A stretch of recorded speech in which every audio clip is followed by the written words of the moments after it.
Bismillah ar-Rahman ar-Rahim. Assalamu alaikum wa rahmatullahi ta'ala wa barakatuh.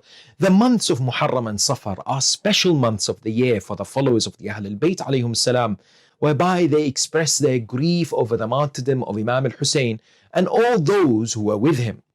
At the same time, people often wonder and ask what is allowed and what is not during this period, i.e., are people allowed to move houses, for example, buy new clothes, get married, or indeed get a new business acquisition or a new job, for example? Before presenting the answer given by Ayatollah Sistani Hafidhahullah, it's important to understand at the outset the difference between a categorical ruling, i.e. something that is prohibited or permissible, and what is suitable or recommended for a believer to do in accordance with the instructions from the Ahlul Bayt alayhum salam. Whilst the latter may not be necessarily obligatory, it still needs to be taken into consideration when deciding what to do in certain circumstances. In terms of this area, it is not haram to do what has been mentioned, i.e. move house or buy new clothes in Muharram and Safar, except if this is generally considered by the people as sanctity violation, known as Hatkul Hurma. For example, having parties, getting married, or other celebrations, for instance, on the day of Ashura is clearly seen as violation of the day of grief and sorrow for the Ahlul Bayt alayhim salam, and this therefore would potentially be haram. It is also disappointing to see some people holding gatherings of celebrations in the 2 months, Muharram and Safar.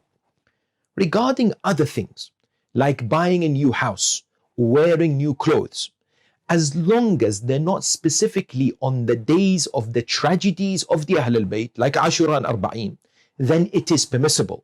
But, and this is important to note also, it is mentioned by His Eminence that if we have, for example, lost a family member or a close friend, we normally wouldn't do certain things, and likewise we should be observant of the same on the days of the sorrow of the Ahlul Bayt. So, in conclusion, and as per ruling of many of our maraja, we need to make a distinction between that which causes violation of the sacredness of these days, like I personally believe celebrations and marriage, which must not take place in Muharram and Safar, and some other things, like for example buying new clothes or a new house, which should be avoided in specific days in these 2 months.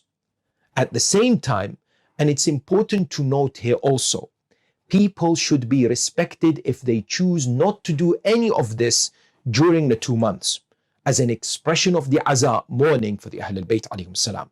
Similarly though, if people choose to follow the marja and adhere to legal instructions, such as if they decide to paint their house on, say, the 21st of Muharram, they should not be judged or condemned too. Finally, we must not lose or forget the spirit of these months, and that is the expression of love and loyalty to the martyrs of Karbala and their eternal stance, displaying of mourning as well as participation in the Husseini rituals, الشعائر الحسينية.